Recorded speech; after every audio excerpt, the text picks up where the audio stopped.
Hi, welcome to Darcy Dishes. I'm Darcy, and today we're going to be talking about wine. Today I want to introduce my friend to you, Monique Mason, independent wine consultant from Scout and Cellar. I'm excited to be here, Darcy. Hi, Monique. I'm excited to get to learn some more about wine with you. All right, Monique, you're just not anybody. You've got some extensive wine education. Can you tell us about that? I do. So I am a level 2 certified wine specialist with the Wine Spirit Education Trust. We call that WSET. Our company, Scout and Cellar, we also have a really extensive education program with John McDaniel, our head of wine education. So I've gone through all of Scout School and graduated through that. And then I also took through the Napa Valley Wine Academy the Master in American Wine. So I have all of that kind of under my belt, and it's just kind of fun being a cork dork. Oh, wow. Cork dork. I love it. Yeah. I love that. How did you get involved with Scout and Cellar? So I actually got involved with Scout and Cellar. I got introduced to it from a fellow fitness instructor. So that's kind of been my livelihood for the last 40 years, and I still am in the fitness industry. She knew that I loved wine, but she also knew that wine was not loving me back. And she just said, and she knows that I'm very health conscious, so she said, you got to check these wines out. And I have to admit that I was totally skeptical when she first told me about it. I was like, I drink good wine. Like, I kind of fancied, I didn't have wine education at that time. And so that's how I got introduced to it. And once I tried it the first time, and not only did it feel different tasting it, I felt different drinking it. I felt great the next morning. And so I thought I need to learn more about what this clean crafted wine is all about. So tell us about Clean Crafted. So Clean Crafted is Scout and Cellar's proprietary trademark. Our founder, Sarah Shadnick, she's actually a level 3 certified wine specialist. She created the Clean Crafted commitment because when she was doing her sommelier training and her wine training, she realized that there really wasn't much of a standard in this country. And so she, being the trailblazer that she is, decided to make her own. And there's certain pillars of Clean Crafted. So it starts in the vineyard. We partner with small family farmers that don't use toxic pesticides. They farm sustainably and biodynamically. But the next sort of step is our Clean Crafted lab testing. So the grapes get lab tested by an independent third party to ensure that they didn't get contaminated with any toxic pesticides.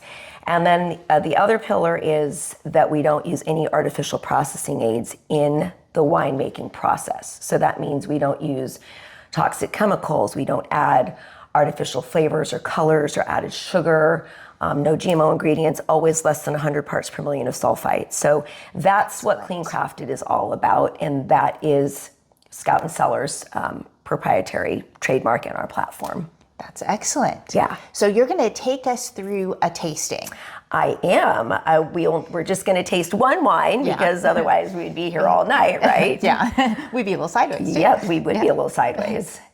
So we're going to enjoy this lovely Nebbiolo. It is a red wine, obviously. And the Nebbiolo grape is pretty light-bodied. It could be similar to a Pinot Noir. It's maybe a little jammier than that. So here's what we do with tasting. There's the 5 S's of tasting. The 5 S's. So first we're gonna see it and we're gonna swirl it.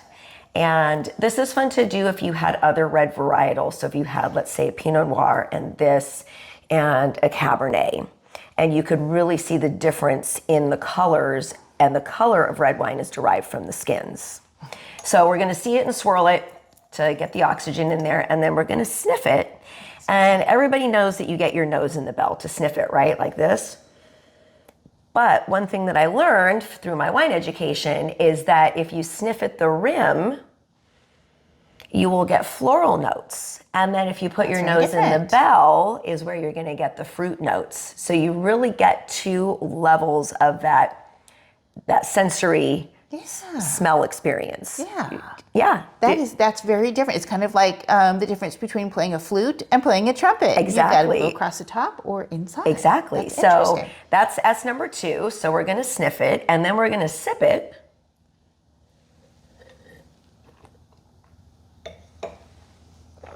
And then we swish it front to back.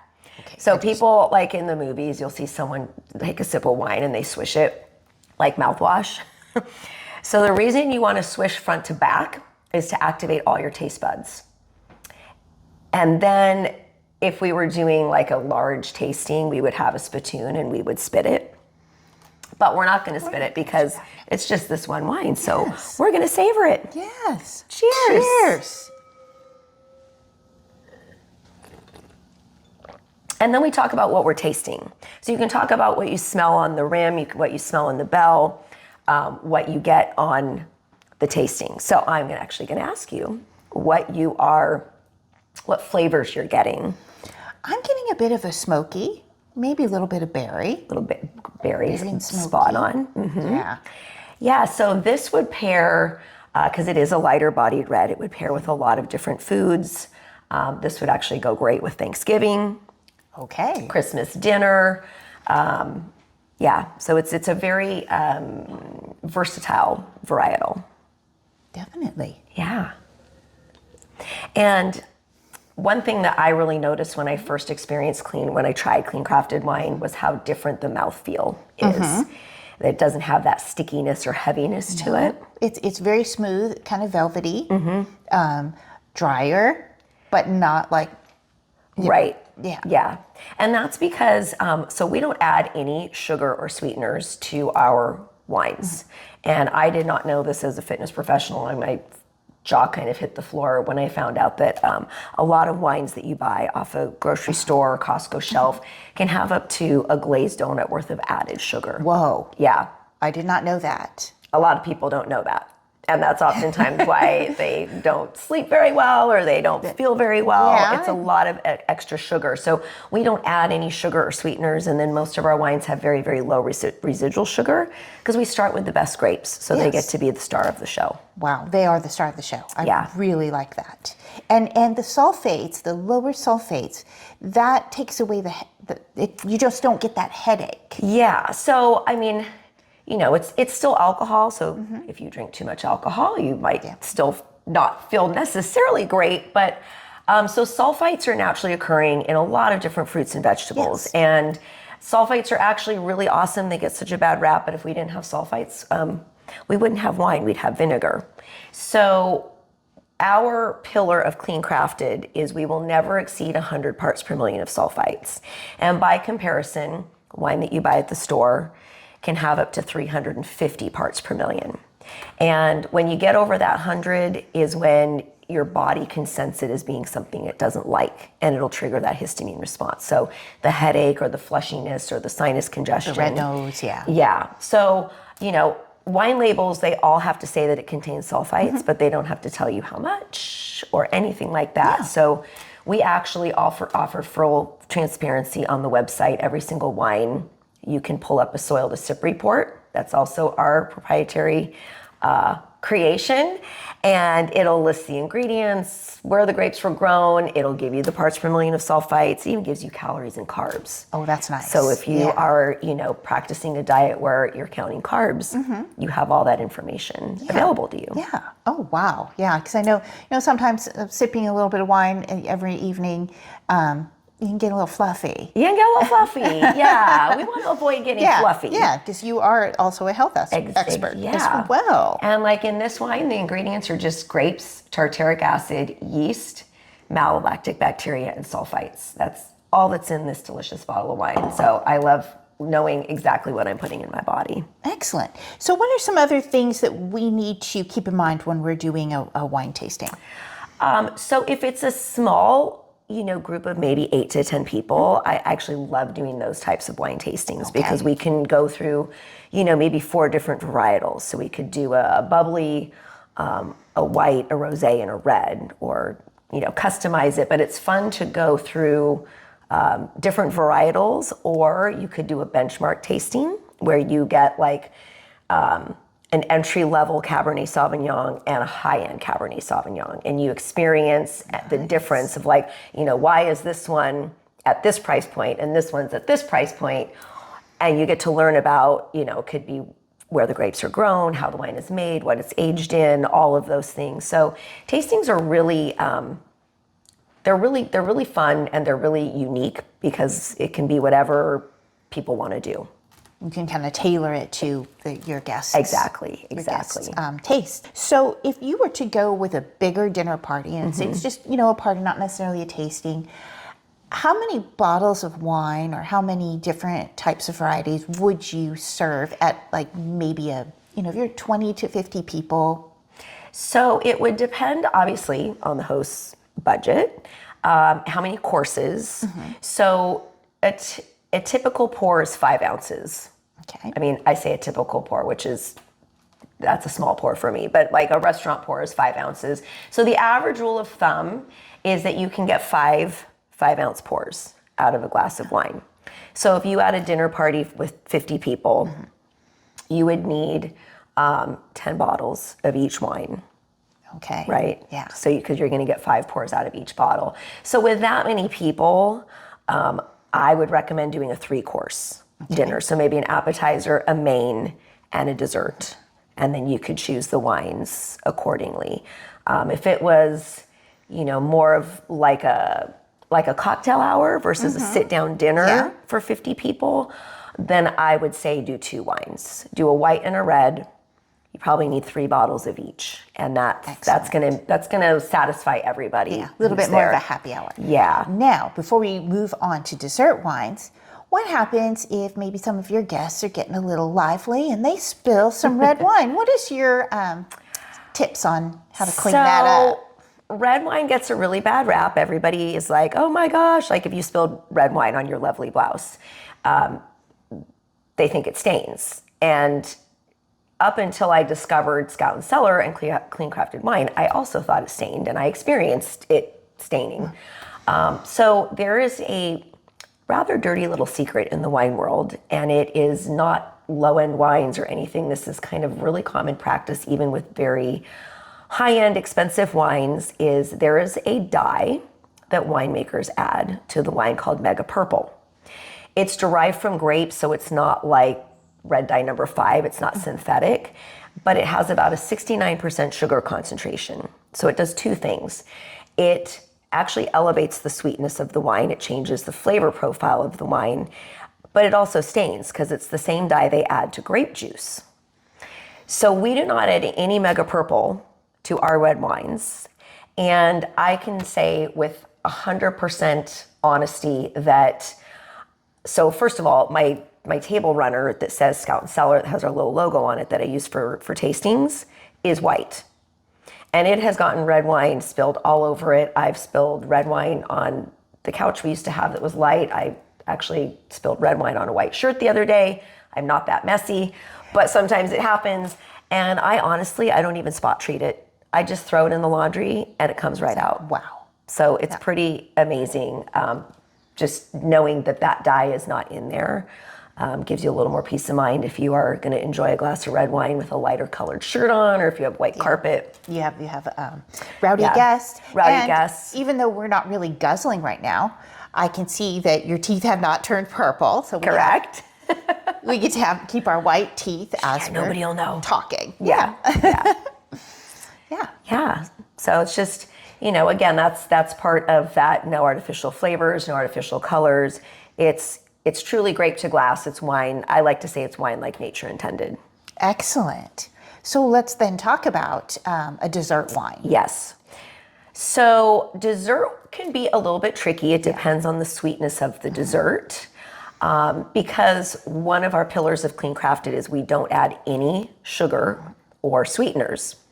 So we actually do have 2 naturally sweet wines.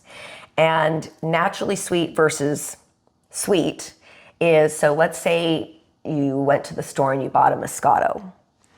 So the Moscato is a sweet wine. The Moscato grape in and of itself is a sweeter grape. It has more natural sugar in the grape itself.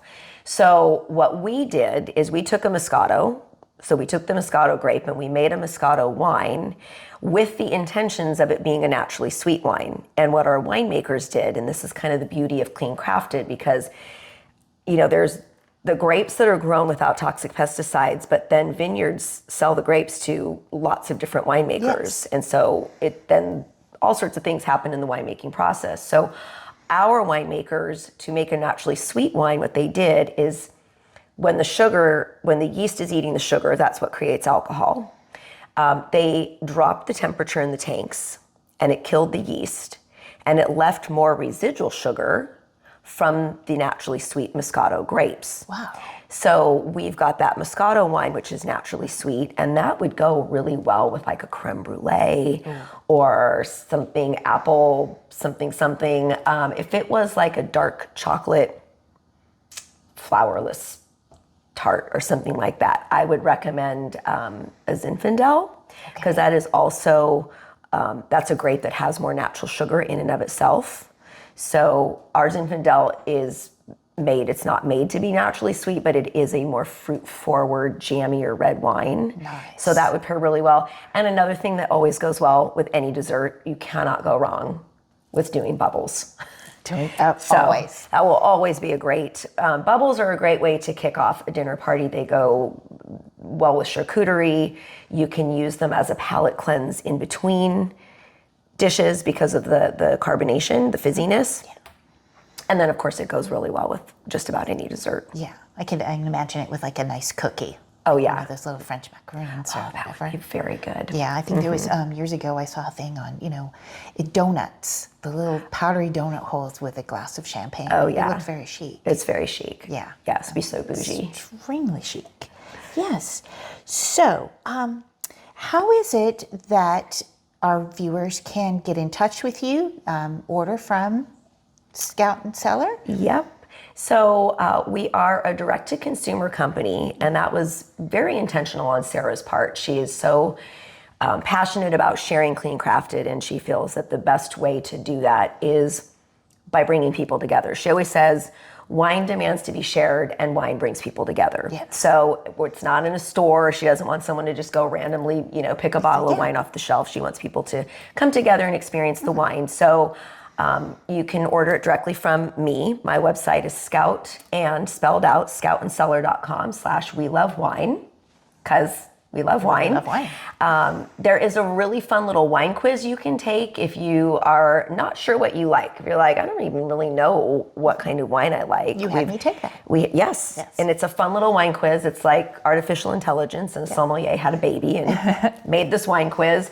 And I am also, you can always message me on any social media platform. I am happy to give recommendations and do, whether it's an in-person or virtual wine tasting, I can do those too. Excellent. Yeah. I love that. Yeah. That's how we met. So it's very social. We did. Wine is very social. It really does yeah. bring people together. It's excellent. I was very impressed. Loved the wine. Loved the idea of the lower sulfates. Yes. And the drier, the more dryness of the wine. And is there anything else you would like to add? So I would like to add, because this, for me to lock arms with a company, everything about it has to align with my personal beliefs. So starting with that it's better for you. It doesn't have all the artificial yuck in it as a fitness professional is super important to me. But the other thing that I'm really proud of is that we are, as a company, on a journey to be net zero by 2028, which is right around the corner. And we just became a certified B corporation, letter B. So I won't even go into that because that's really extensive. But all the things that we're doing to do right by the planet, from our farmers that are not using toxic pesticides and not killing off the bees by using anything that's harmful to them, and then to our winemaking process, to the bottling process. We use bottles that weigh less, so every time we ship wine, it reduces our carbon footprint. And our packaging is made from recycled materials, and it's all recyclable. So, it's just, I feel like it's such a win all the way around, because it's better for the planet, it's better in your glass, and it's better for you. Excellent. And for local people, they can have you come in and do a tasting for them. Oh, They can book absolutely. you. Yeah. Yes. I love doing wine tastings and wine education, and we can make it really nerdy and cork dorky, or we can play wine trivia and have fun and, learn some fun facts about wine and wine terms. Have and some charcuterie Exactly. and enjoy ourselves. Yeah. That sounds excellent. And Yeah. what is the, if you were to have, what is the ideal group number that you'd like? For me, the sweet spot is like 8 to 10 people. 8 to 10 people. I can always do more, but I feel like that's kind of the sweet spot where you have some fun, lively interaction, but it's also manageable. Yeah, you don't lose control of that. Exactly. Well, that is wonderful. Thank you so much, Monique. Thank you for having me, Darcy. I'm so excited to be. Thank you for educating me on your wine. Absolutely. And I got to throw out my tagline, because like I always say, life is too fine to drink dirty wine. That's right. Excellent.